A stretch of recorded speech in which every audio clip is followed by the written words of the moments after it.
Bonjour tout le monde, bienvenue à l'écho du jardin. Aujourd'hui, l'idée c'est de vous montrer l'évolution de mon verger centropique qu'on exploite en famille avec les plantations qu'il y a eu l'année passée sur différentes lignes et voir comment ça a évolué en partant de la graine jusqu'à déjà des petits arbres. C'est pas mal parti du tout, je vous montre ça.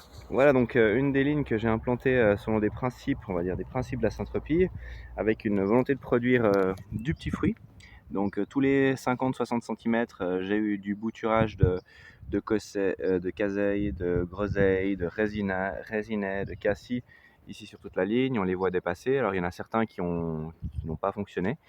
Mais j'ai semé pas mal de graines d'arbres en tout genre, avec des arbres pour la perturbation. Par exemple, ici on a... Ici, il n'y a pas vraiment d'arbres pour la perturbation. Ici, on a des arbres pour le futur. Donc, quoique là, c'est pas vrai, j'ai un petit saule de la figue. Et puis je me suis dit que dans le futur, ce serait bien de faire de la trogne sur cette ligne qui me sépare du voisin. Donc pour trogner dans le futur, j'ai implanté, enfin semé surtout, beaucoup de graines d'arbres. On verra ceux qui fonctionnent. Par exemple ici, j'ai du châtaignier, ici j'ai du hêtre, de nouveau un châtaignier, encore du châtaignier. Enfin j'ai pas mal de châtaigniers qui a bien fonctionné, très très bien. J'ai aussi du ginkgo biloba à certains endroits, je ne sais pas si j'en trouve un, mais et pour la perturbation, par exemple ici, j'ai du Buddleia. J'ai du Buddleia à différentes reprises.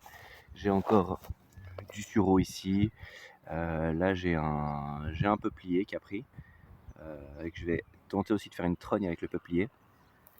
Et on retrouve encore très proche du sureau, de la figue, du Buddleia, du saule et à peu près tous les 1 m 50 de nouveau un semis d'arbres pérennes long terme que je vais exploiter en trogne.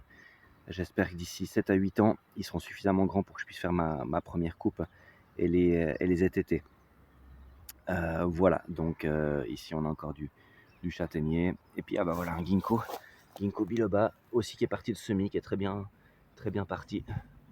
Pour dire qu'il a fait ça depuis l'automne passé. C'est pas mal du tout. Et puis encore du Buddleia avec les châtaigniers. De nouveau, on en retrouve. Châtaignier, ça a l'air de bien se ressemer très facilement.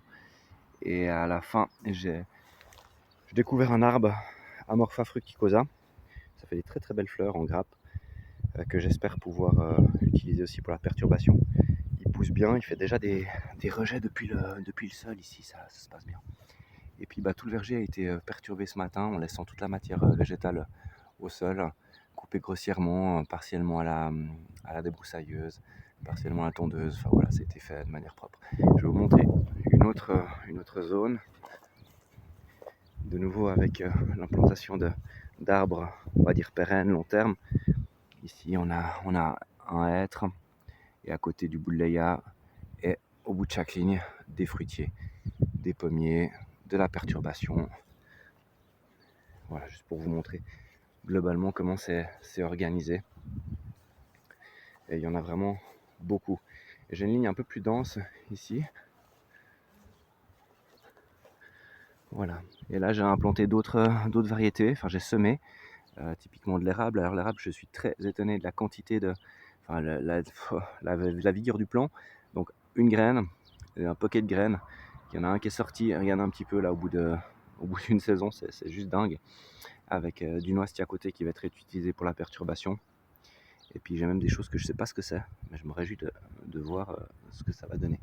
Donc voilà, là j'ai une autre variété d'érable qui est sortie, donc j'ai vraiment fait des mélanges de graines diverses et variées, avec toujours dans un premier temps une volonté de produire du petit fruit d'ici 2 ans. Là, du petit fruit, etc. Voilà, puis globalement, la perturbation, elle a épargné certaines zones, comme vous pouvez le voir. Ces zones, c'est juste une merveille, c'est des pois de senteur. Quand ils sont en fleurs, ça fait des tapis colorés, blanc, mauve, rouge, violet, c'est juste incroyable. Parmi les arbres fruitiers qui sont aussi en devenir, comme vous pouvez le voir. Et au milieu, j'ai une sorte de U avec un objectif de petits fruits. Donc les petits fruits, je les ai abrités. Donc le sud est derrière moi globalement, enfin à peu près ici, en diagonale. Donc tout ce qui est perturbation a été mis sur le centre. Saule, baie de goji, romarin sur cette zone-là, ce qui va créer de l'ombre aux petits fruits. J'ai des baies de Nankin, j'ai de la groseille, de la casseille et tout ça, qui va être légèrement à l'ombre ces prochaines années pour pouvoir, j'espère, fructifier et produire pas mal du tout. Ici, donc ici on est en partie le sud-est, c'est exactement la même chose. Les petits fruits se situent à l'intérieur de la zone et les perturbateurs, enfin ceux que je perturbe, sont à l'intérieur. Voilà, et du coup on a cette même logique qui se répète partout. Et la seule chose que j'ai pas encore perturbée, puis j'attends qu'elles fleurissent, c'est les consoudes. Vous voyez, elles sont énormes au pied des arbres ici. Enfin, pas au pied de tous les arbres, mais au pied de certains arbres, elles sont bien, bien grosses. Voilà. C'est un tour assez rapide de notre verger familial. J'espère que ça vous a plu. N'hésitez pas à mettre des remarques en commentaire, ça me fait toujours plaisir. J'y répondrai tout bientôt. Allez, bonne fin de journée à tous et à tout bientôt.